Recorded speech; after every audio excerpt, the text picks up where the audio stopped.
So at age 25 or 6, whatever I was, I feel really fortunate because a lot of people can say that they'd never leave their swim buddy in a hard situation that's potentially life or death. I can tell you, I could tell myself, I don't care about anybody else, but from my own knowledge, I knew that I was the kind of person that when it really came down and got hard, I would not leave my swim buddy. And so while that was a very hard event to go through at the time, I learned like, how does your brain become a supercomputer? I had no fear. Everything just slowed down. What are all the things we can do? And I got to think about, what does it really mean to be a SEAL? What does it mean to be a teammate? And I learned a ton from that. And you can either, like anything in life, you can have a hard situation and either just feel bad for yourself, or you can learn and get better. And that's what both Ken and I did. Welcome to Combat Story. I'm Ryan Fugit, and I served Warzone tours as an Army attack helicopter pilot and CIA officer over a 15-year career. I'm fascinated by the experiences of the elite in combat. On this show, I interview some of the best to understand what combat felt like on their front lines. This is Combat Story.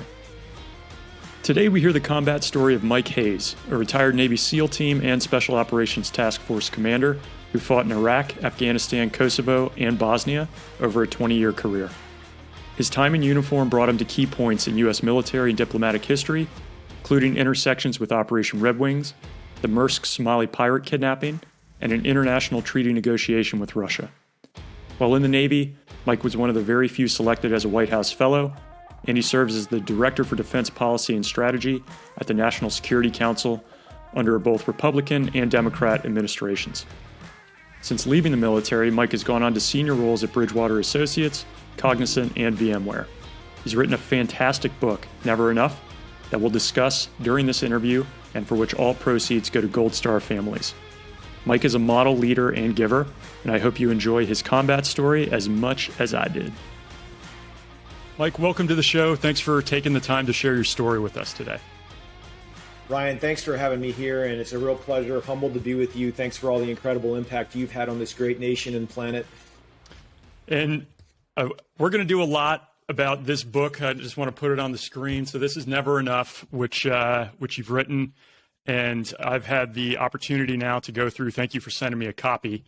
It's a fascinating read that kind of takes us through your life and some of the ups, the downs, the challenges. And before we even kick off, though, and get into this, I just wanted to take a second to talk about who the proceeds are going to, especially with what's going on in Afghanistan now, the way people are feeling about it. So let me just turn that over to you, Mike. It's pretty special. Well, thank you, Ryan. We've all been blessed and all been gone through hardships in various ways. And I think one of the things that defines people is not how they deal with their great days, but how they deal with their hard days and their hard times. And just one of those things that I've tried to do is capture some of the things that I've learned in the book, and donating all of the profits to a 501c3 I started that pays off mortgages for Gold Star families. And so, like every SEAL of my era, I've buried 40 or 50 friends, and that's not an experience that's uncommon to Apache pilots and other wonderful humans who have served in and out of uniform around the globe. And so, being able to, at this point, pay off 5 homes very confidentially. I don't use the names of the widows who I help, who the foundation helps, but all of my profits from the book go straight to the 501c3. I literally don't make a penny on the book. So appreciate the opportunity to shamelessly plug it and help it get out there. I'm happy to do so. And as I wrote to Mike as we were planning this, like, I plan on sending a copy of this to a nephew of mine who's starting out in the military. I just think it's got lessons for everybody across the board, but a lot of stuff that I wish I had read about and thought about before I started on that officer path myself. So there's a lot to dig into. So why don't we kick it off? Mike, if we look back at kind of how you grew up, there's an intersection with Guam that comes up in your life. I wonder if we could start with that part of your childhood and explain what you were doing there and what happened. It's an amazing full story, full circle kind of thing. But let's even start with, why was I in Guam? I was in Guam because I'm the son and the grandson of career naval officers who knew and know what it's like to be others before self and to think about sacrifice in the nation first. So that's why I lived in Guam in 7th and 8th grade. And, I was lucky. I was the kid that won the science fair in 7th grade, and I went to the governor of Guam's house to be handed some, certificate for winning. I'm sure there's only one person in my category. I just probably have conveniently forgotten that fact. But nonetheless, the governor's wife handed me a certificate for winning with, 20 or 30 other seventh graders. And this was in 1983-ish. And then roll the clock forward, 2009. I've been in the Bush administration for 6 or 8 months at the National Security Council, and then helped go live through the transition and helped the Obama administration come in. I was the director for defense policy and strategy, and there was a series of issues. We won't go deep into it because the details don't really matter. But nonetheless, there was a Guam issue, and there was the representative in Congress from Guam was in the White House.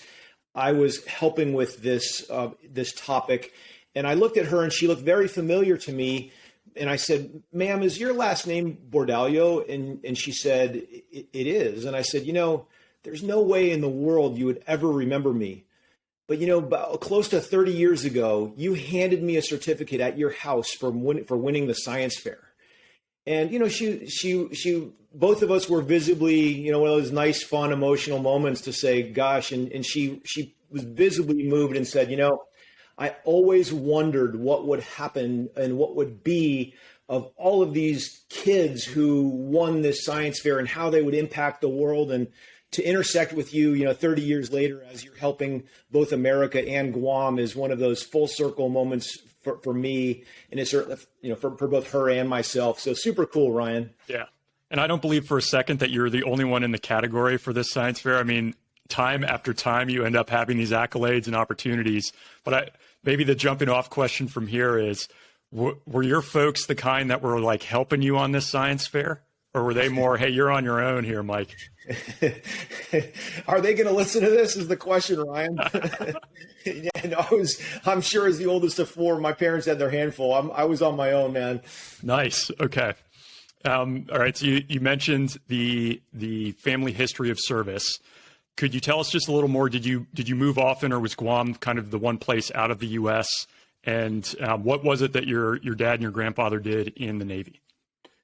Yes, certainly. So in order of the way you asked it, I moved around a good bit as a kid, maybe 7 moves or something like that over 20 years. And then my dad was a combination of both a logistics, a supply officer, and a submariner in the Navy.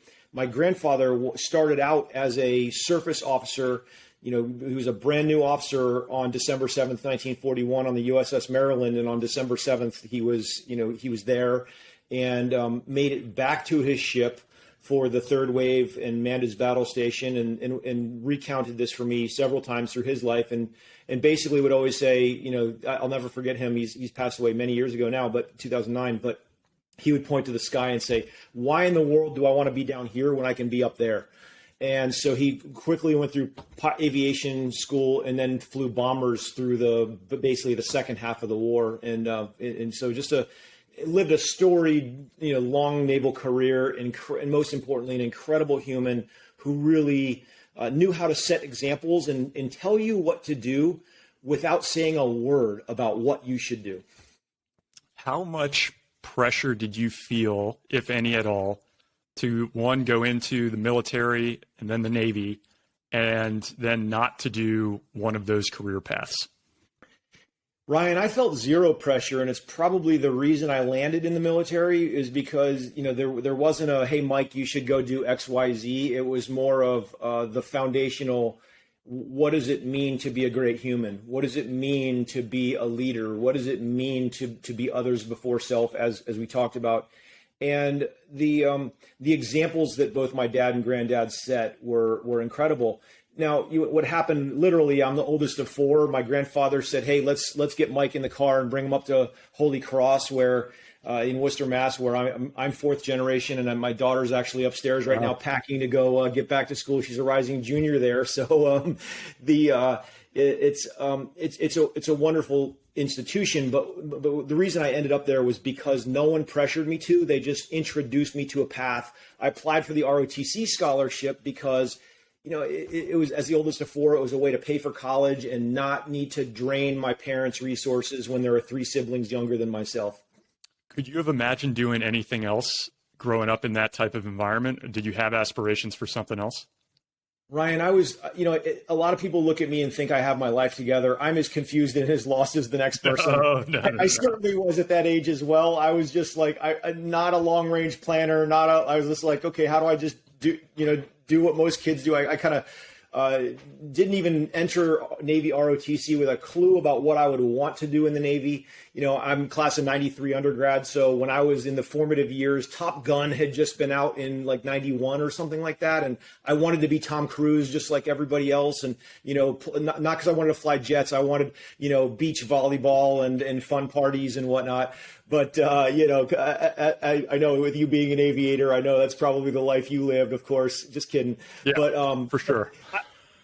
Ryan, I didn't have a real firm grasp on what to do until really the junior year. It was I had to pick a path and ultimately opted into what I perceived as the hardest path, the one of most development and learning. And that was it seems like that has been an intentional path for you, at least from that point in time, right? Where let's do the hard thing. And you talk about this a lot in the book. Was that maybe one of the first times you started zeroing in on that?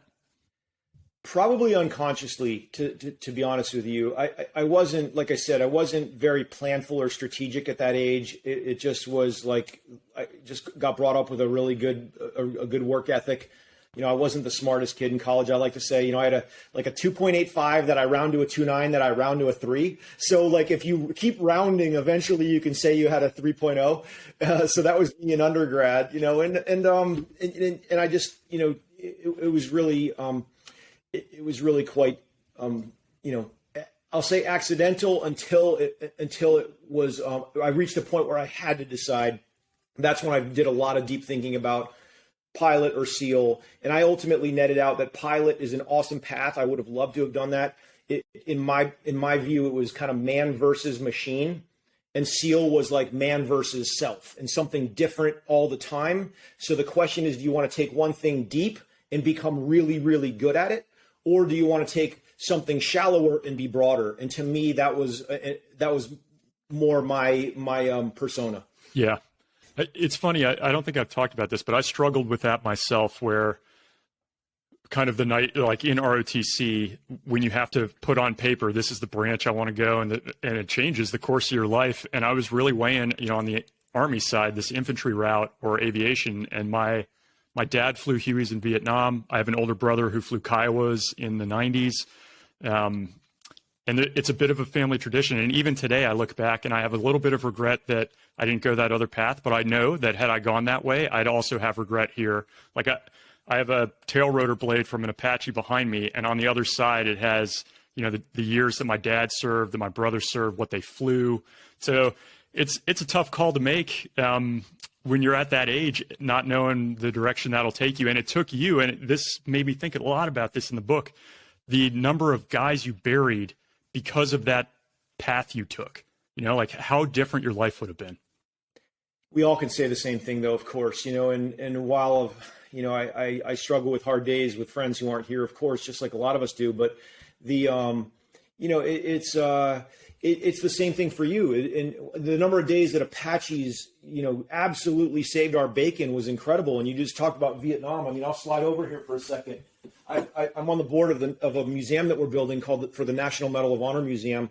I'm honored to be on a board with Pat Brady, Medal of Honor winner from Vietnam, in a storied helicopter pilot. And I've gotten to know Pat really decently, and just what an incredible American. And just like there are legends and legends of brave people who have gone into harm's way, whether you're pilots, SEALs, submariners, surface, Marines. Look, it's just people step forward. Yeah. Do the hard things. And so as I've gotten older, you realize that, man alive, the SEALs don't have the corner market on either being cool or doing the hard things. There's a lot of people that do. It was probably Charlie Sheen that did it for you, right? I mean, well, Top Gun more, right? Okay. Yeah, fair enough.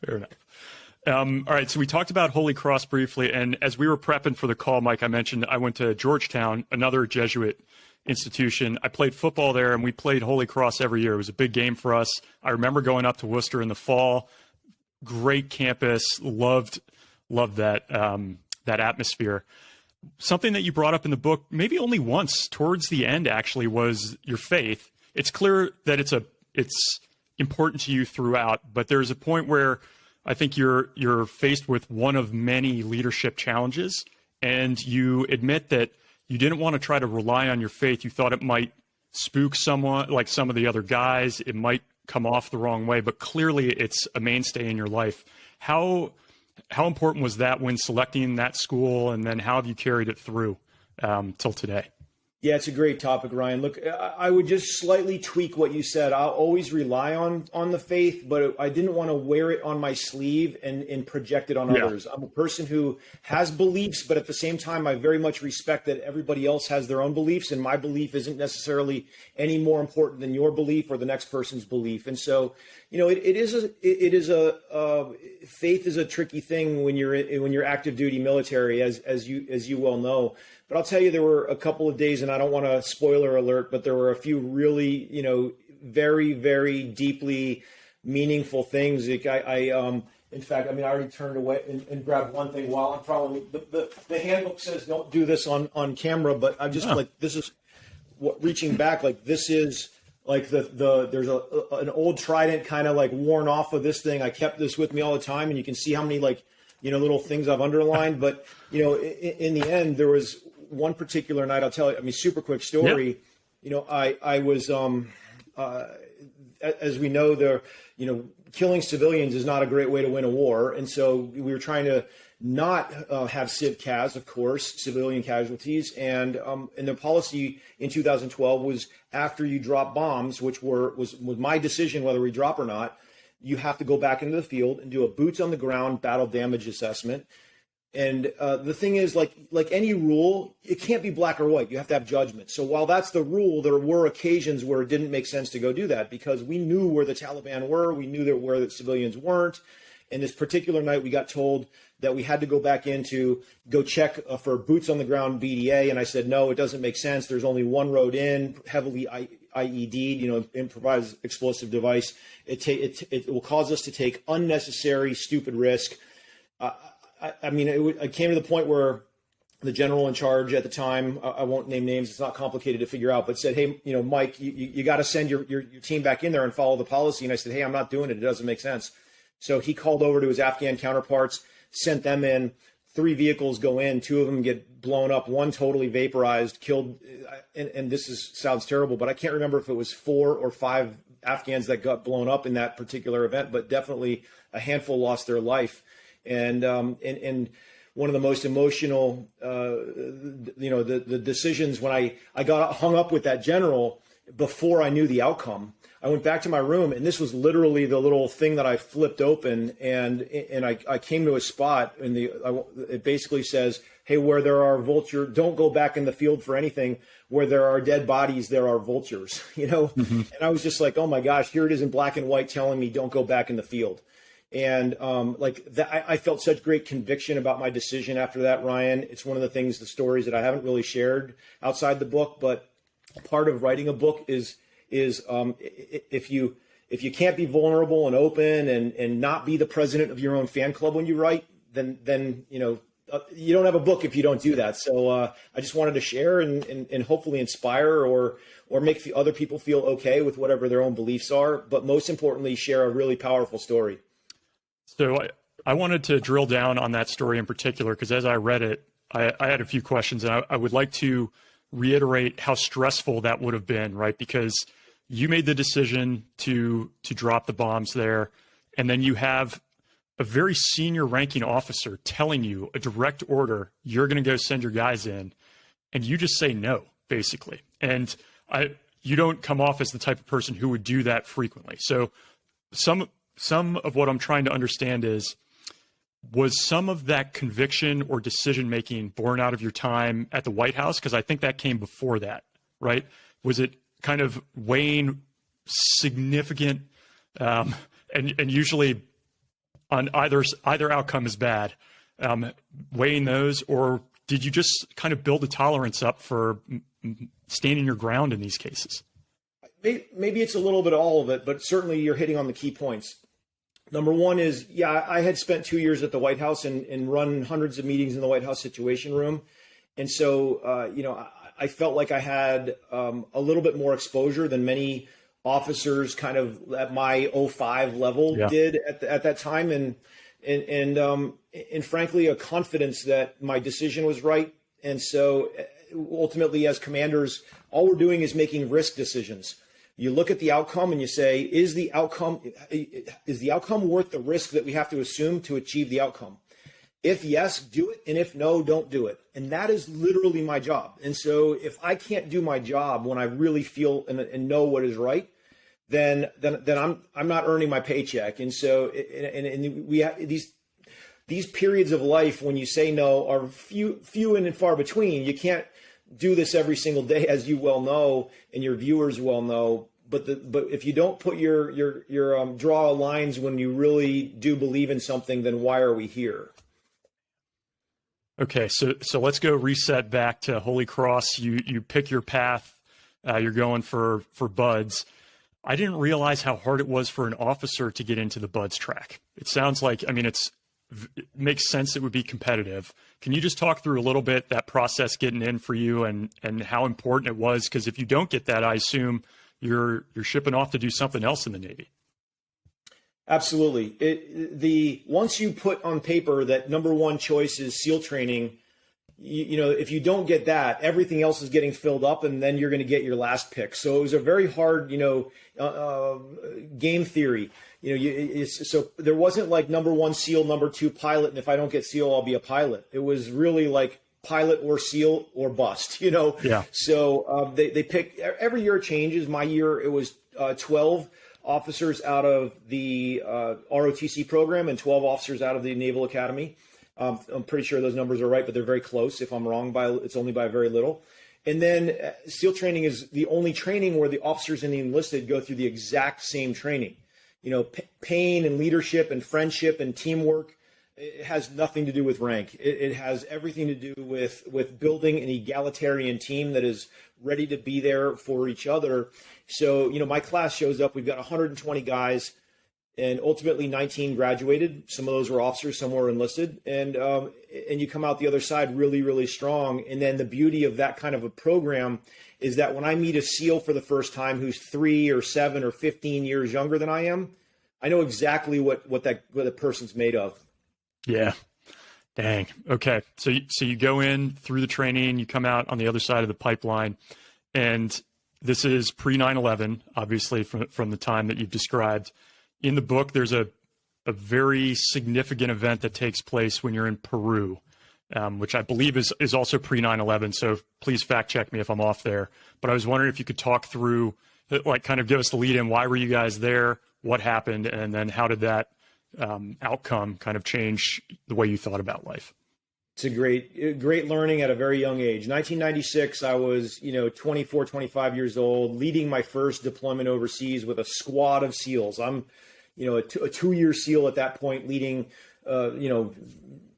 really, I'm a kid basically, and so this is, of course, remember in 96, we don't have cell phones. We don't have texting. We don't have, the internet machine has not been invented really.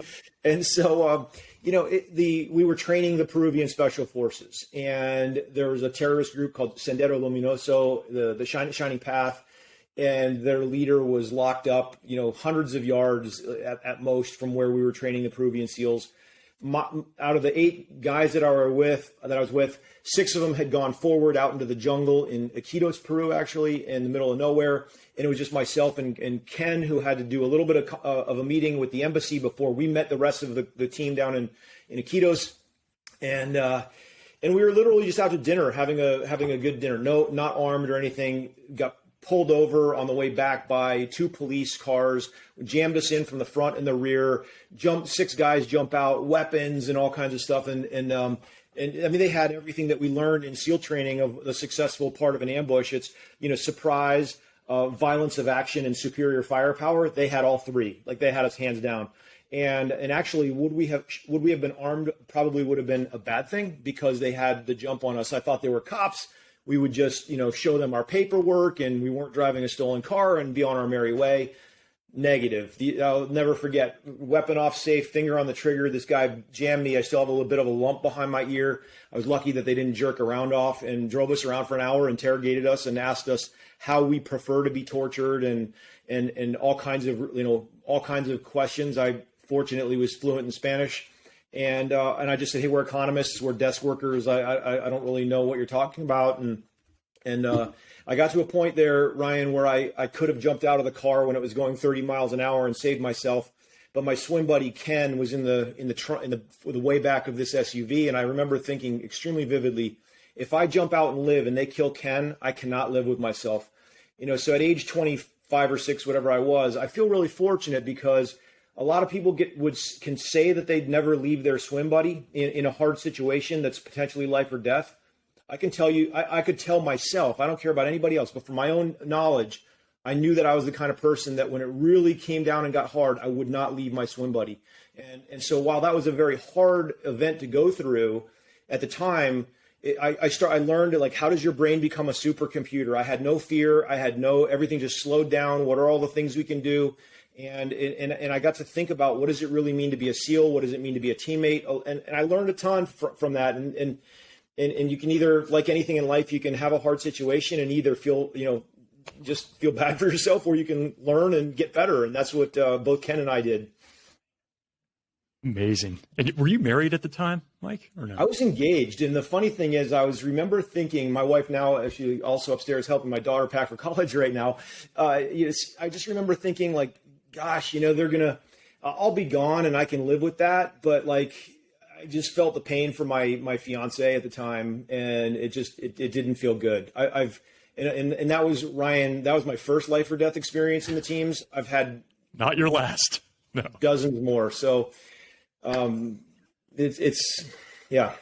So I want to just jump ahead a bit here, but I have just a question about the teams in general.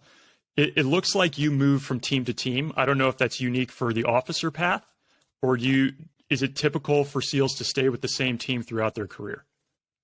No, we bounce around. It's needs of the Navy like anything, but every time you get a chance to diversify your career and do something new with new people or deploy to a new place, we're always looking to try to make sure there's constant learning in the SEALs, and sitting in one spot is not a great way to develop as much as you possibly can. Do any of the teams care, since you move so often and there's interchangeability, this might not happen, but do any of the teams have some type of like stereotype or stigma? Is there anything like that? It used to be that way a bit more, but what happened is once we really got hard and heavy, especially post 9/11, basically each team took a rotation overseas, and there were different phases. So where one team's overseas, there's somebody on deck, there's somebody in training, and there's somebody kind of in theory that just came home and is resting. And we've changed. Sometimes those cycles are 6 months, 8 months, 10 months, but we've done as low as 4. But we've set it up so that basically the teams would be interchangeable with each other. That comes and goes over the years. There's the one beautiful thing about the SEAL teams is that we start with what does the mission need and work backward from that. And so when the mission needs specialization, we've worked on specializing. When the mission needs, as much presence overseas as fast and as heavy as we can, we've done that. And so, but the one thing that I will answer is, the East Coast, I was always on all the East Coast teams.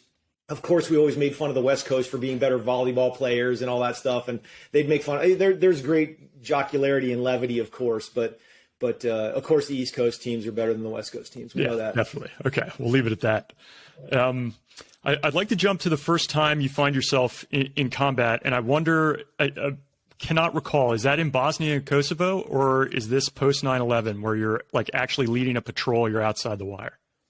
Yeah, I was outside the wire in Bosnia many, many times. Those were mostly special reconnaissance missions where we were going in very sneaky peeky, trying to not get in gunfights. Did we have some close calls and have some situations where, we learned and had lots of great experience in Bosnia? Was it what I call it combat? I would not call it combat. The mission was enforcing the Dayton Peace Accords. We were not there for combat. But there was great operational learning for sure on a lot of those missions. and then like every SEAL post 9/11, it's just a matter of when you went overseas, not if.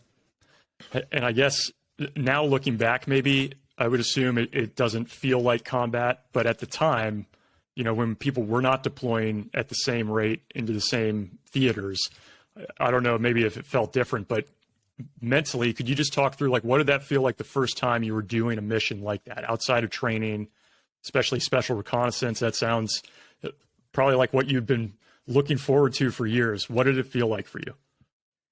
It's probably the same as it feels for almost everybody, which is, hey, I'm finally getting to practice or do what I've practiced forever. My craft is no longer one of practicing, it's one of really doing it now. And that's a great feeling in many ways. And when you're young, you're not thinking about what's national strategy and is this the right mission, isn't the right mission, all of the debate, all that stuff goes away. You are there just heads down to go gather intelligence or to, or for a direct action mission. And it's definitely, it definitely feels validating, and it makes it all worth it when you can have create some sort of a positive outcome from the mission that you're on. Yeah, for sure. And can we just talk briefly, where were you during 9/11, and what team were you at the time? Kind of what's the context for you at that point? So I woke up on 9/11. It was and went to my SEAL Team 8 in Virginia Beach. I was back in the States, and I laughed because I never forget where I was. It was the pull-up bars at SEAL Team 8. And the funny thing is, I'm 6'4", 230, and I have always been the worst SEAL in the entire history of the SEAL teams at pull-ups. And so when I went through training, it was every body type has its harder challenges, and they have the instructors have a great way of exploiting whatever your weaknesses are. Mine may be more than many, but anyways, I was doing pull-ups when we found out, when we heard the first plane had hit, and so that day, just like anything, everybody's like, "What can we do? What can we do?" And the base in Virginia, the what do you call it, surface Navy bases in Norfolk had called over the SEAL teams and said, "Hey, do you have any of your operators, are they Stinger missile qualified? We don't know if there's going to be inbounds to the different bases." And we were thinking about, do we get a little group of people to go kind of protect the bases? We ultimately didn't do that. There was no real intelligence or threat there, but really just like everybody ended up watching it on TV and thinking like, okay, this is going to be the day of infamy. Oh. And how long is it after that until you're in theater for the first time? In the beginning of the war, I went over to Germany, and we were getting ready to go through at the beginning of the Iraq War. Recall that we were going to come through Turkey from the north. Turkey at the last second said, "Hey, nobody's coming through Turkey." I was in charge of a two SEAL task force that was getting ready to come through Turkey and go through the north, and it didn't happen. And so I couldn't have been a more frustrated SEAL. You talked about, we've got this national treasure, this national asset here, and we sat in Germany doing nothing, Ryan. It couldn't have been more frustrating. And to be honest with you, I was like, all right, why am I doing this? I ended up applying for this grad school program. The Navy takes one officer per year for 2 years of fully funded grad school. And I was like, okay, well, why don't I just throw my name in the hat? I was the first SEAL to ever get it. I went to grad school at Harvard from 2003 to 2005. And so for me, the wars didn't really begin until June 28th, 2005, when we lost 11 SEALs. It became a movie, Lone Survivor. And I took over for the senior SEAL named Eric Christensen, who was killed that day. I had done Eric's Trident board a few years earlier and helped mentor him into the teams. He was a new SEAL at the team where I was the operations officer. So I had already been a task unit commander. I flew overseas and took Eric's spot, and left my wife and daughter with a ripped out kitchen, and just go. And so that was basically 3 straight years of going, as every SEAL did. I wasn't every pilot, everybody. I'm no one special. I just did the same thing that everybody else in uniform did, was put their head down and did their job. So in the book, that's very interesting because I wasn't sure if you had already been in combat at the time. To be dropped in there, that's your first experience in. I want to come back to that, but just quickly, what is a Trident board? The Trident board was the way to assess whether an individual operator is fully and finally qualified as a SEAL. The process has changed a little bit through the years. Nowadays, when you do all that on the West Coast, you do your basic training and your advanced training on the West Coast. And when you finish that, you go to your SEAL team wearing your Trident. And that's the pin that signifies you as a SEAL on your uniform. And so when I came through training in 93 through SEAL training, 1994 advanced training, my advanced training was on the East Coast, and it was my SEAL team that decided whether or not I was worthy of wearing the Trident. And it's actually funny, me doing Eric Christian's Trident board on the East Coast was literally the last round of people on the East Coast that did the Trident board. And so Eric, he was a wonderful human being, just a real gem of a guy, and just terrible situation. Operation Red Wings, it's called, and of course June 28th, 2005 is burned into every SEAL's minds at this point. So again, just to jump back to that, you are parachuted in effectively into a unit that just went through hell, right? And how do you hit the ground? Like, what was your plan? What was your thinking as you arrived?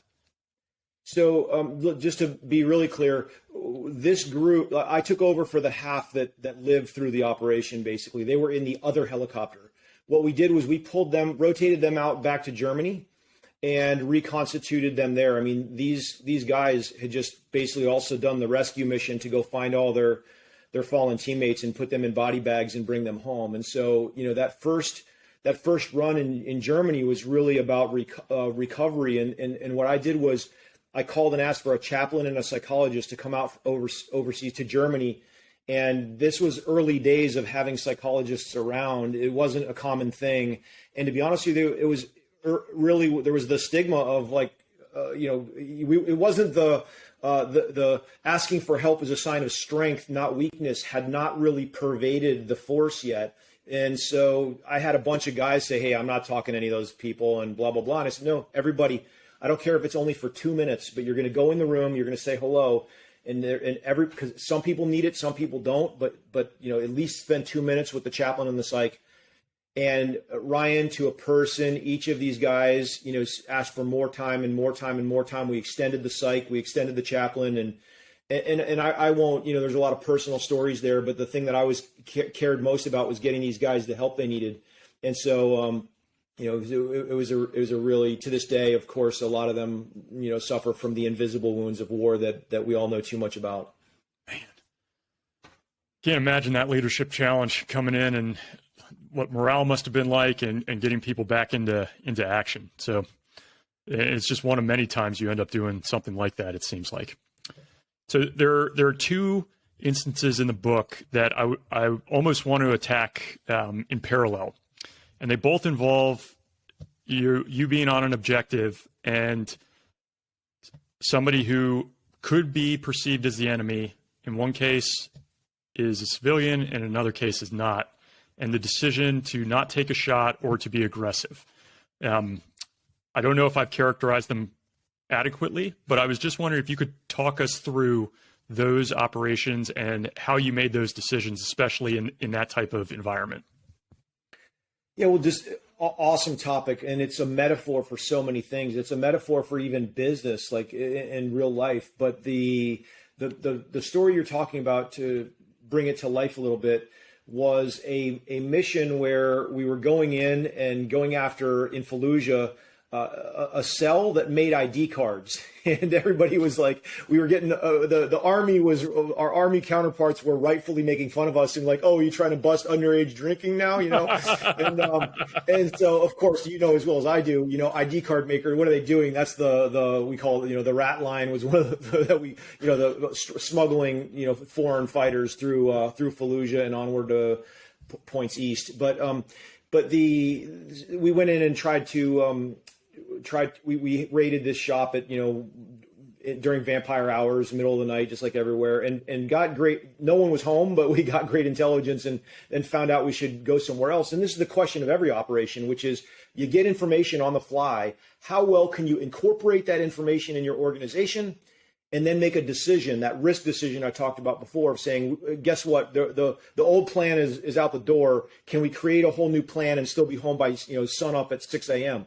And the leadership got together and did the magic thinking about what if this, what if that, and so it came up with a new plan, new routes, replanned everything. And of course, that includes things like support from above, because whenever our job, as you know, is not to fight fair. Like, how do we go in and never fight fair? We need all the advantage we can get, whether it's lasers and night vision or, air assets, some that you can see and some that you can't see very easily, and be ready to help us out. This particular mission, after we flexed to this other target, myself and a guy named Josh were just external security. Look, I was like the task unit commander. The team didn't need me on the operation. I went on every, third, fourth, fifth op, but I rolled out with the guys because you have to assume the same risk when you're leading the group, and at the same time, just give people the space so that you're letting them do their job. So I just hung outside and just was part of the external security.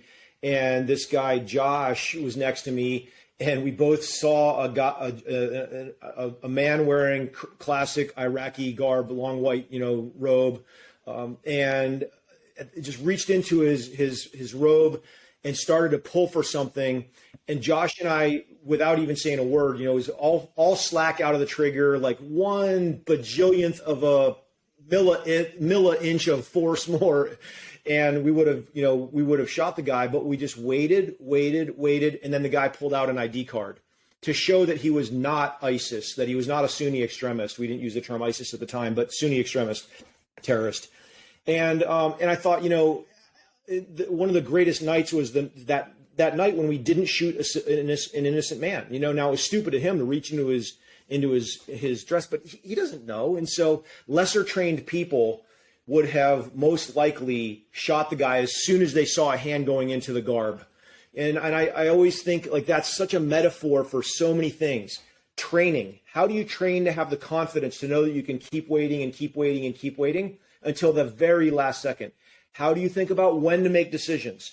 How do you think about, the right thing to do? How do you think about risk on a mission? Because as soon as you shoot one guy, the whole neighborhood's up and now everybody knows you're there. Like, these are all things that get ingrained into the SEAL mentality. And it's not like Josh or I were anybody special. Any SEAL in our situation would have done the exact same thing, but it was a kind of a proud moment. We were like, yeah, that we did the right thing. And then I wanted to see if we could then jump to a similar experience. I believe it's you. I know there are stories in the book where you're describing what's going on from the leadership perspective of other guys on the ground. I think you're involved in another one, similar scenario on target, where you do have to take some type of like force of action, but you also don't shoot. That is you, right? When this happens, Mike? I apologize. You blinked for a split second, Ryan. Sorry, no, I was wondering, there's a separate incident where I think you have an individual on a target and you end up, I think, charging them instead of instead of waiting, instead of pulling the trigger. Yeah, that was me. So again, let's start one step left of that, which is in the team room before going out on that night's mission. I walked into the team room at 11 a.m., 12 p.m. midday when we're planning the night's op, and I walked in and I said, all right, guys, I already wrote my award. I've just got to come do the operation now, because it's just everybody's like, oh, the officers just come along so they can get their awards, and we had a great group, and we made fun of each other nonstop. And in this particular night, we were going after the number 2 most wanted guy in MNF West, this the Anbar province, Iraq, and so again, making lots of plan myself to kind of be in the outskirts. There were four buildings, 3 primary target buildings, and then where we were going to put our command and control node. I was just going to stay with the command and control node. Myself and two or three other SEALs head to that building, and like anything, we have it timed, so everything happens all at once. You go simultaneous takedown. And as we approached this command and control, there was a little outhouse we were taking down. Through my night vision, I spotted an exterior bed with 3 people in the bed, looked like man, woman, child. And I saw this guy starting to roll over. And the thing we learn in SEAL training is, hey, 21 feet or closer, you move forward, and more than 21 feet, you move backward if you're not going to shoot.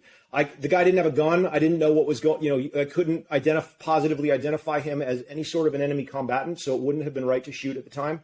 And so I just charged. I remember saying, "Hey, Jay," because I knew Jay was 6 or 8 feet behind me, so Jay would know that what I was doing and where I was, and so he could back me up. But I just charged the guy, and he leaned over, and I saw him grabbing an AK, and I ended up putting my foot on him and having my muzzle on the guy, and I didn't have to shoot. Why? Because I got there before he could crank any rounds off on any of our teammates. And then we did what we took him in and made him part of the people we took off target. And as we interrogated him, we found out that he was that number 2 most wanted guy. And so what was super fun was after the op, got to talk all kinds of trash and say, hey guys, when you need the real people, rounded up, make sure you just call the officers, because the officers will come in and really take care of the job and make all you enlisted guys look great. But the truth is, I know just as well as anybody, it was just dumb luck, and any SEAL would have had the same thing happen, whether it was me or anybody else. I wasn't anything special, but it was just fun to be able to talk trash to friends. And so we had a good time when we were out there too. It was really life and death every single night. Absolutely every single night. But you have to keep your sense of humor. You have to just be that band of brothers that much of your audience knows about. Yeah, it's good to know that there's not much of a change when you go to the Army environment as pilots. The commission guys come in and they're like, the warrants are just like, get out of here. Why are you coming to fly? You're going to put us all in danger. Yeah, you got to get your flight hours. All right, fine. Hop in here. Don't touch anything. It's great. I want to jump to another story that almost made me cringe as I was reading about it, thinking like this, to me, probably would have been one of the harder decisions I'd have to make. And this is like one of the great examples in this book that would be so useful for junior leaders, NCOs and officers. You talk about, I think it's two SEALs under your command who you have to effectively bust down, right? I don't know if it's a court martial or what the exact incident was, but you basically say, hey, you guys did something wrong and you got to hold them accountable, and then you get overruled later. Could you talk through that and that challenge for you? Absolutely. So this is all public information. I'm not sharing anything that's not been publicly available since this event. So what I had in 2012 as the commander of Special Operations Task Force Southeast was a situation where there were reports of a handful of American forces, SEALs, who had abused a detainee. No matter what happens in war, there's lines that we absolutely not only don't cross, but we work to uphold. We aren't them, as you know. And so anytime there's any sort of a report like this, you have to very swiftly figure out what are the facts. You can't jump to conclusions and jump to the wrong conclusions. You just have to get the facts. And so the first thing in this story, Ryan, is saying, okay, number one is I can't audit myself. If I have something serious in my unit, if I go have somebody from my unit investigate it, by definition, you've just degraded the potential reliability of that investigation. So right away, I called NCIS. There were a handful of investigators. While N stands for Navy, it's a completely separate entity that will come in and and do a full-on investigation and figure out what happened. So I immediately called NCIS and had them come in and get the facts. Can I pause you for a sec, Mike? Sorry. Is that your discretion as a commander to go with them, or could you have taken it on yourself? I could have taken it on myself for sure. Yeah, absolutely. Yeah, I could have told nobody. I could have said, hey, you know what? Nah, no big deal. But the thing is, remember Washington's quote, discipline is the soul of an army. It makes small, I'm going to not get these exact words right, but it makes small units formidable. And so it is about discipline, and it is about, making sure that we uphold lines, because the worst thing you can do is allow your unit to rot from the inside with lack of discipline. And so, as much as it pained me, I had these guys come to my headquarters in Tarin-Kowt, Afghanistan, in Uruzgan province, and took their guns away from them while the investigation was going on. Figured out that I needed to send them home, and as things unfolded, it became clear to me that these guys had crossed some, in my opinion, some lines that not only no SEAL, but no military person should ever cross. And I wrote a paper that said, a one-pager that said, hey, these people should be removed from the SEAL teams. I'm a person by definition who believes in people. I'm an eternal optimist. Rehabilitate people. The world is not a single defect kind of thing. We make mistakes, we learn. This was a situation that was one where, in my opinion, these people should have been taken out of the military. Put that down on paper, and ultimately it went to a process where my boss, the guy in charge of all the East Coast SEAL teams, ultimately months later, there was a rotation where the original commander had gone, and a new commander came in charge of all the East Coast SEAL teams. And so he gathered his own facts, ran his own process, and overrode my decision, and made his own decision, and that's fine. That's process. That's his right and his ability. The thing is, 3 or 4 years later, the New York Times did their own investigation into this, completely randomly. Like this years later, I had somebody from the New York Times chasing me, trying to ask me about the situation, and 2 days later, there was a front page story about, you can even Google this. It's like SEALs, a beating death and a cover up or something like that. And you read the article and it doesn't shine a great light on the SEALs, but I'll tell you that I know that I'm the only one, I think, who came out okay in that article. And the point that the lessons that I want others to draw from this is that when you do the right thing, it will come out in the long run. And living your life in a way where you're always prepared for sunlight to disinfect past bad actions, that the sun is coming eventually. It will come. Yeah. Might not be tomorrow. It might not be next week. It might be years down the road. And so it's not unlike some of this Me Too movement, where things have been uncovered that are horrific. And so, that's the lesson, is like, if you live your life in an ethically upstanding way, then you can only be proud of any sort of story that will eventually come out. And I believe after you're overruled, don't the 2 SEALs come back to your team? They do. And so in fact, this is a true story, Ryan. I had all 4 of those SEALs come sit on my couch in my SEAL Team 2 commanding officer's office. I looked at all these guys, and it was the first time I had been overseas for longer. They were already home because I sent them home early from deployment. I sat down and I looked just me and the 4 of them, and I said, "Hey guys, I just want to tell you straight to your face. I recommended all 4 of you to be kicked out of the SEALs. I don't know what's going to happen to each of you, but if you end up staying in, you need to use this as a learning opportunity. This is an opportunity to get better. If you end up kicked out of the SEALs, you need to use this as a learning opportunity to get better for life." And look, I hold no grudge against any of you. I'm disappointed in your actions, but at the same time, there will be a process that'll be fair, and ultimately, I learned when I was a young SEAL, the phrase, always stab a guy in the heart, never the back. And so I've always been a very direct communicator and not afraid to say what I think about something and not hide behind somebody else. If I think something, I'm going to tell you. And that's, I find, actually what makes awesome teams even awesomer, because you can count on where people are coming from. No politics or BS about being passive aggressive. How do you remain detached enough to take that position?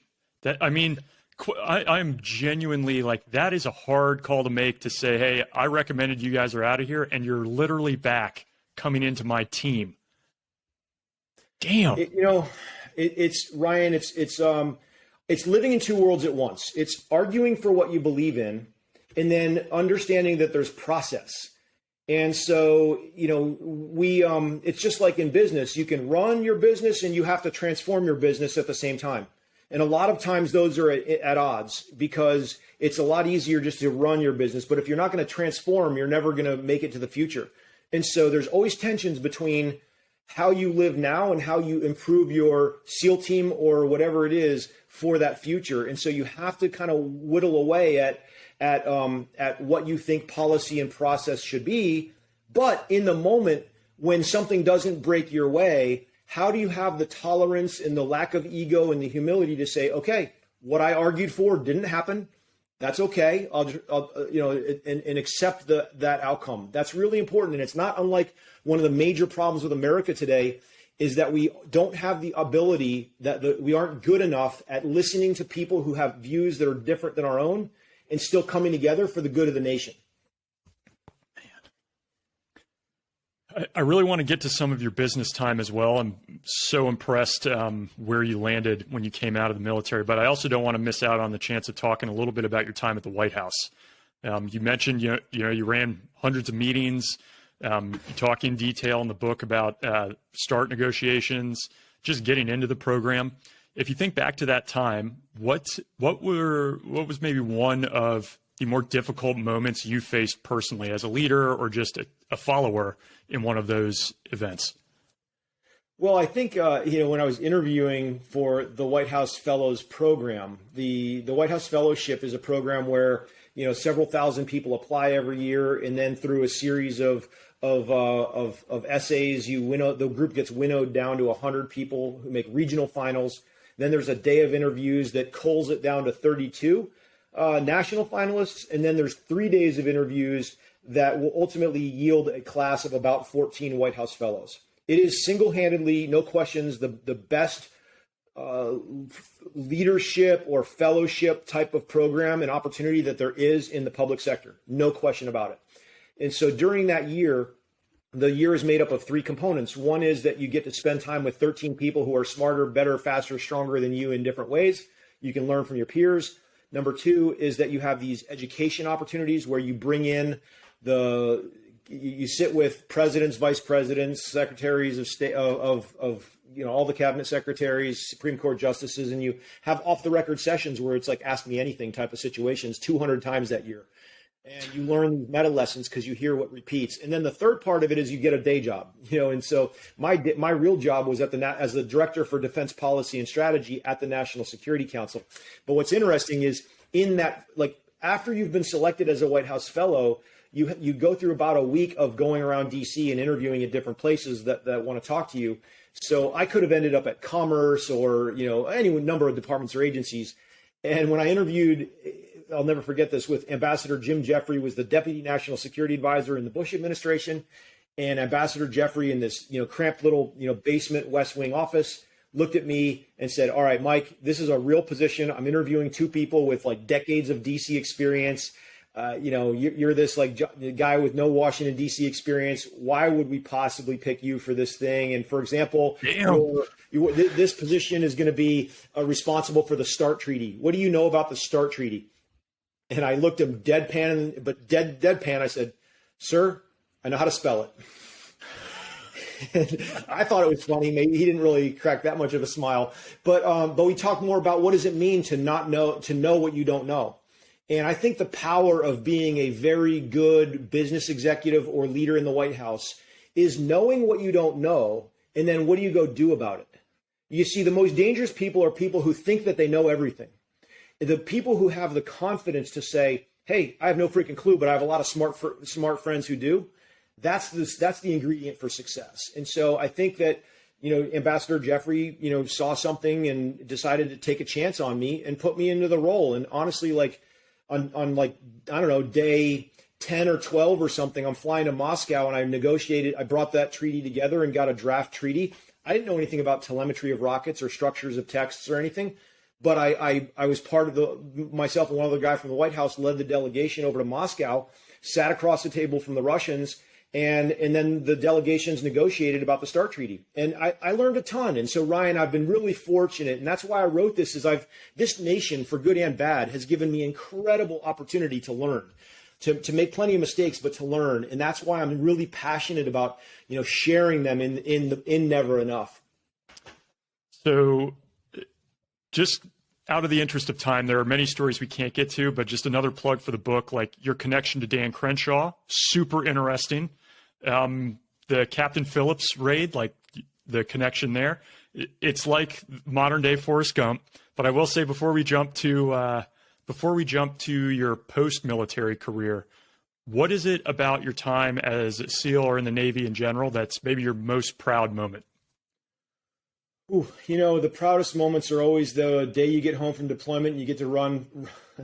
I always break up when I see these on YouTube, even though I have no idea who the people are. But when you see families reunited, it's only really people who have worn the uniform or served the nation overseas and been separated from family when you get to reunite with family. And so, all the things I've done overseas pale in comparison to the ability to kind of come back home and live a wonderful life in the good old US of A.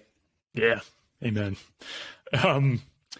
I also then wanted to jump and talk about your post-military time. In particular, I did not know this before reading the book, but I had just read probably 2 months ago, Ray Dalio's book, Principles.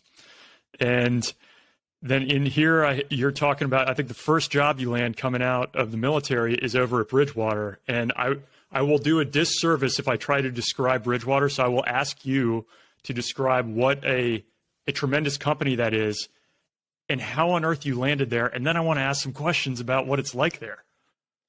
Amazing. So the quick version is, I had decided that I was going to retire after my 20th year, and I'd come back from my commanding officer deployment. And I speak in public from time to time, and it's all about sharing. In Goldman Sachs, there's a longer version of this, but I was known at Goldman because I helped raise some money that started a program that got our spouses 10 use-or-lose hours of babysitting every month.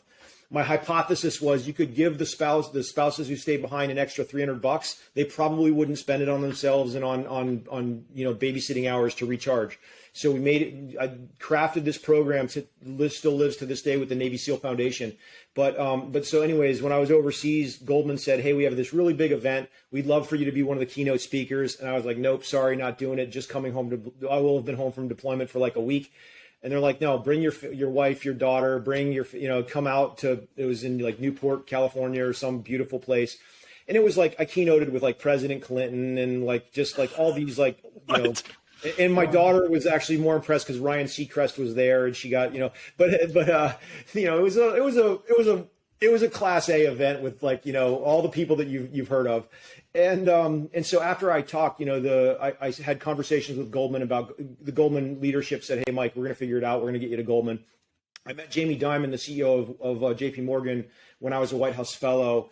And so I was like, as long as I'm talking to Goldman, I should reach back out. Jamie said, let him know whenever I was getting out of the SEALs. And so I just sent him an email, and 3 days later, the following week, I was up in New York City talking to Jamie and one of his, a guy who's now one of my closest friends on the planet to this day, many years later, Matt Zames, who was the COO at the time, and just figuring out, okay, what am I going to do at JP Morgan? And my head was spinning between Goldman and JP Morgan, and I called a friend of mine who was the Assistant Secretary of the Treasury in the Bush administration, a guy, Dave McCormick, one of my closest friends now, awesome human being, awesome American who needs to run for office at some time. Hopefully he'll never hear this, but anyways, Dave's a great American. So I said, "Hey, Dave, I need advice, man." And Dave was at the time like president of Bridgewater.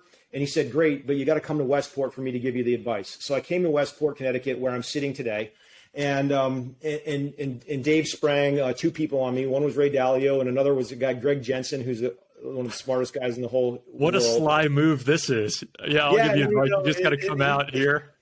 He made it harder, but he also made it easier because, look, there's no beaches in New York City. I'm about a quarter of a mile from a beach. And so I was like, okay, I'll go to Bridgewater.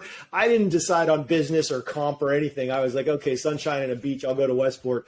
But no, seriously, Bridgewater is an incredible institution with some of the densest human capital on the planet. It is an incredible organization, but a very hard culture, one where it's very direct.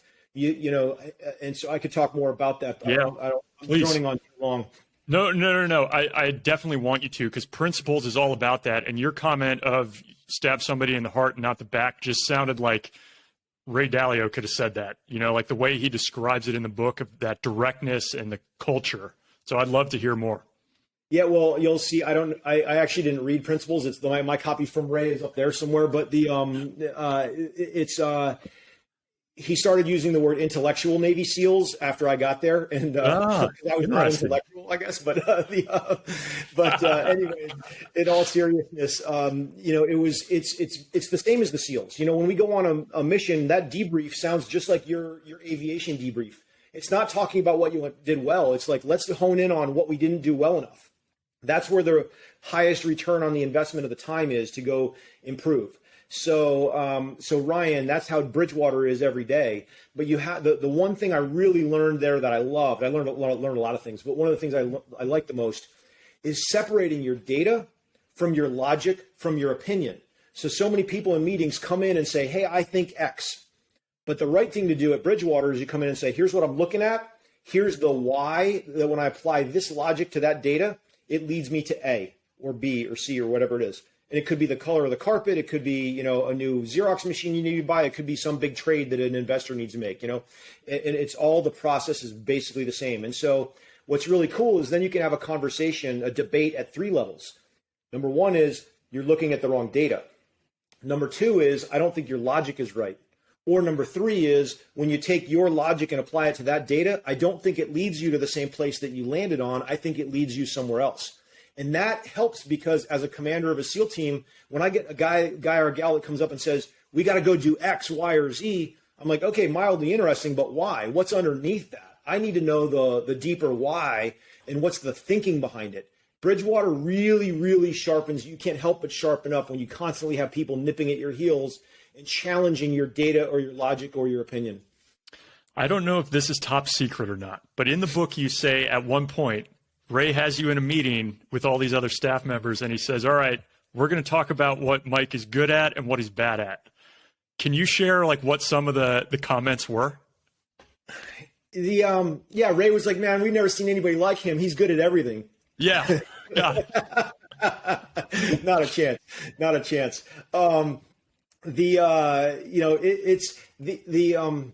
used to call it what was the higher level thinking or synthesis or being able to take a whole bunch of information and boiling it down. And look, I mean, he just had a way to kind of needle in on a bunch of different things. But when he described me, I was like, that actually sounds pretty right. And some of it you can't help, but whenever any of us get described, you don't want some of it to be true. But it's kind of like when I'm in SEAL training, I don't want it to be true that I'm really terrible at pull-ups. I wish it wasn't true. I don't want the instructors right on my tail going hey, sir, how are you going to be a SEAL if you can only do, half of a pull-up? Okay, 8 was the minimum. Maybe I was at 8.1 some days. I don't know. But the point is that you've constantly got people saying, hey, is that good enough? Is that good enough? And when Ray described me, I was like, yeah, that sounds pretty much right. And it was with very limited, very quick and very limited kind of surface area of observation. Because I hadn't been there long yet. And you talked earlier actually about building egalitarian teams in the mindset of the SEALs. Now that you've been, correct me if I'm wrong here, but it's Bridgewater, Cognizant, now you're at VM.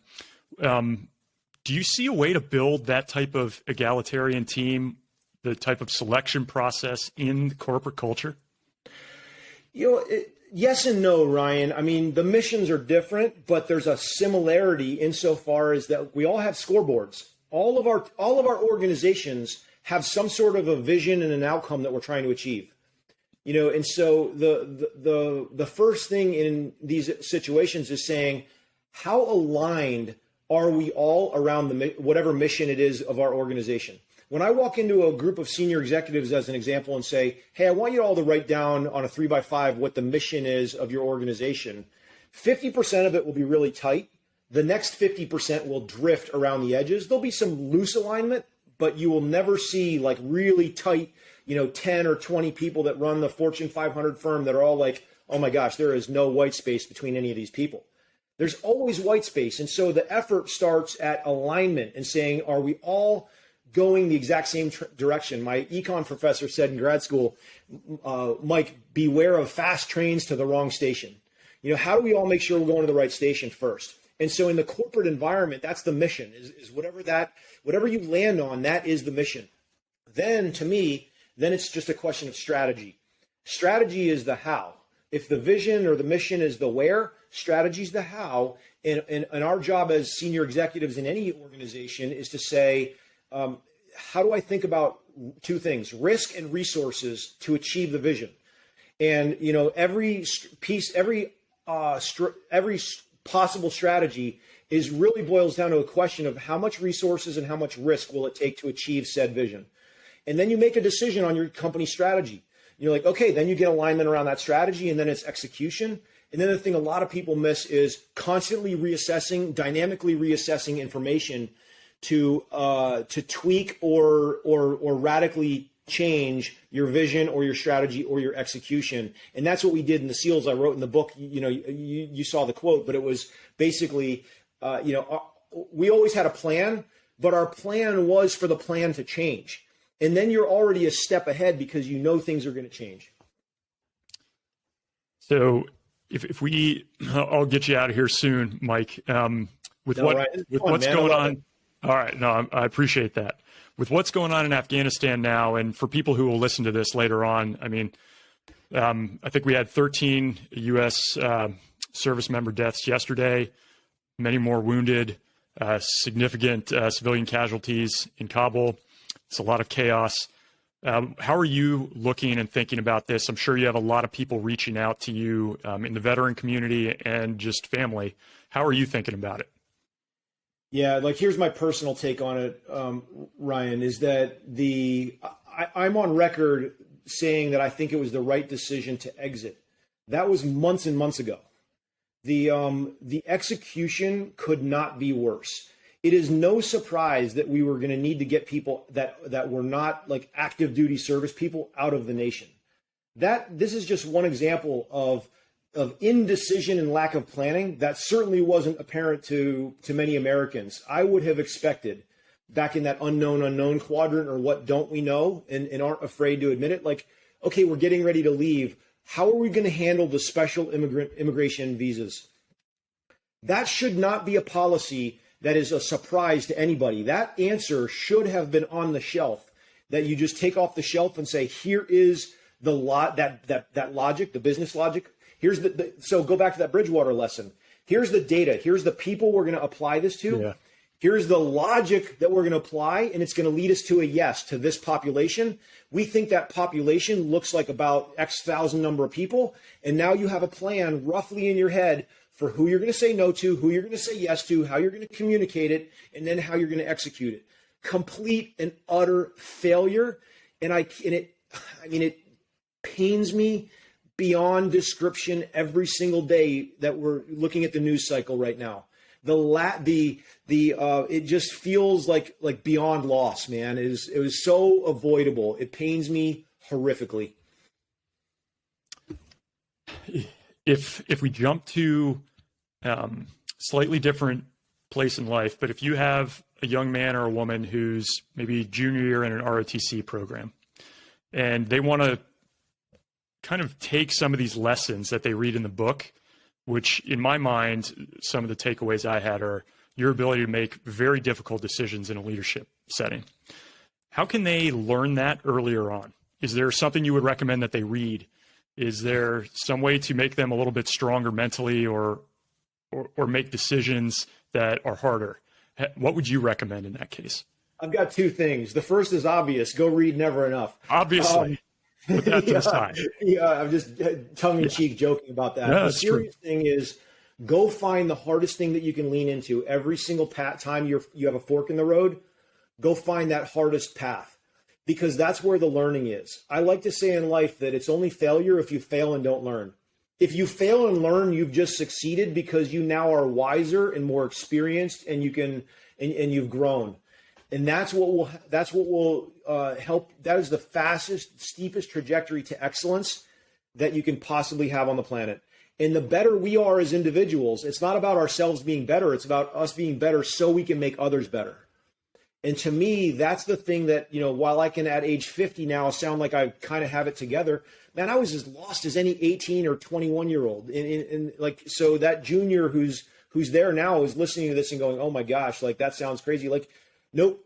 Trust me, anybody who's that age listening, if I can be here now talking about these things and rewinding the clock and looking at where I was, I guarantee I'm behind wherever the listener or viewer is, because it's all possible, and it comes from reps in the gym and learning. And that's where the title Never Enough came from. It's really about, it's not about, excellence and, excuse me, it's not about fame and fortune. It's about excellence and meaning and impact. And that's from trying those hard things. So that's really the lesson, Ryan, to pass on. Yeah, love it. So I got two questions that I ask everybody to wrap up. You may have already hit the first one, so I'm a little bit concerned here. But was there something that you carried with you into combat each time that had sentimental value to you, good luck charm, somebody gave you, that you always had to have on you? I always had something, Ryan, but it was different through the years. So, it varied from, at one point I had a little, a St. Christopher medal that said "Safe in my heart always." Then I had a flag that I carried one particular deployment that was always in my pack, a very small American flag. So yes, I always had something. But that was out on the missions. But of course, in the base, I always had the thing that, do you write a letter home or not? Like a lot of, and say, do you write that letter to your loved ones for when you're gone? I mean, I can't tell you how many times I stepped into a vehicle or onto a helicopter and you just got to work those thoughts. It comes in your head and you're like, this could be it. But you're like, you make those be fleeting thoughts, because we're here to do our job, but you can't help from time to time to think about it. And especially in times when you see other friends have bad things happen to them. So that's the honest answer to the question. Did you carry one of those letters, Mike? I wrote one of those letters. Yeah, I did. Man, it's hard. Okay. Last question. In every email I wrote, I also, when I wrote emails home, I also was very mindful of this could be what if this is my last email? And so tried not to freak anybody out, but at the same time, I'd been at enough, kind of memorials to know that that last communication is always the one that's most sticks out in the mind the most. Yeah. So as you look back, I think I know the answer to this, but I like to ask everyone, as you look back at this career you've had, and you have lost a lot of people, as you describe in the book and as we've talked about here, and you've made some really difficult decisions, would you go back and do it all again? 100%. 100%. And when I did it all again, I'd work even harder to lose less people. All SEALs worked really hard to some degree. A lot of the things that happened were just sometimes just a function of, the sheer number of operations and things that all my teammates went on. We're lucky that it wasn't, 10 or 1,000 times worse than it was. But I think you will be hard pressed to find a single, service person who says that it wasn't worth it and they wouldn't do it again. I absolutely would. It's been hard at times, but it's always led to great learning and ideally now great impact for people and other whether it's generations or other people who didn't have the opportunity to serve. We have 325 million Americans, and what is it, 1.5 million overall, 800,000 total served in Afghanistan and Iraq. It's just over 1 million who are in active duty uniforms. It's 1/3% of the country, so I feel like it's your job and my job. And that's why I'm so thankful for what you do, is you bring this to the other 99% of America. But a very important message that I have that I often speak about is that it's not just uniformed service. It's service that while we hold that up as and rightfully as incredibly important, look at our healthcare workers during the pandemic. Look at our first responders, whether it's police, fire, ambulance, look at our educators, we have so many public servants. And so as long as people are finding, the intersection of their abilities and their skills and their interests, and then go serve humanity in whatever way makes the most sense to them, that's what America is built on. And that's what we need to be doing. And that's why it doesn't have to be military service. Go serve your next door neighbor. Go serve the elderly home that's in your hometown. When have we really thought about what service is? Service isn't just the uniform. Service is helping our fellow humans and using our excess capacity and gifts to pull people up. That's what the world is built on. It's well said. And I just want to put one more plug in for Never Enough. It really is an excellent book. When I was getting it off of Amazon for Kindle. I think it had 5 stars with tons of reviews. And every single copy is going to help a family that needs it. So thanks so much for taking the time to write it. Thanks for spending time with us. And hope the rest of what you have going on is as successful as what we've just heard. So thanks so much. It's been a real pleasure. I'm on Instagram at this is.mike hayes. Twitter, just this is Mike Hayes, and you can find me on LinkedIn, and just genuinely appreciate the support for Never Enough, because again, it's not about anything other than the people who have paid that ultimate sacrifice and ultimately paying off those mortgages and helping share the word. So thanks for the opportunity to be here today, Ryan. Yeah, thanks so much. And we'll have links to all this in the notes. Have a good one. Thanks, Mike. Thank you, brother. Thanks for listening to this combat story. As we wrap up, I just wanted to say thank you to those in the combat story community who have taken a few minutes out of your busy lives to not just listen to these stories, but also leave positive and supportive comments on Apple and YouTube.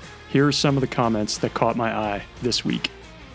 The first comment comes from Gordon, who emailed me directly, and you can find my email in the video description. Gordon said, Ryan Hendrickson's story was the one that hit me. 1000% the most inspirational story I've ever heard by far. The advice his father gave to him was the advice I needed to hear. And if you'll recall, Ryan Hendrickson was the former Green Beret, stepped on an IED, came back to SOF, won a Silver Star, and did some tremendous work despite that injury. His father's advice was great. He said, imagine one day in the future, you're sitting down, and you're either the old man who lived his life and really went out and did something, or you're the one who never took chances and never tried. And I think a lot of us understand the implications of that story, and it means a lot to me personally. Gordon, thank you for sharing that. Our second comment comes from Kevin Price on YouTube, and this is also related to Ryan Hendrickson. He says, awesome podcast, guys. I remember our IED training, being in a baseball field, sweeping dirt at each other, trying to put on a tourniquet while getting yelled at. Thanks for the quality content, fellas. That just takes me back to days of training where you're just doing some crazy stuff in an environment that does not seem like real life, and how it can come back to help you out one day in the future when you least expect it. Thanks for leaving the comment, Kevin. Appreciate it, y'all. Stay safe.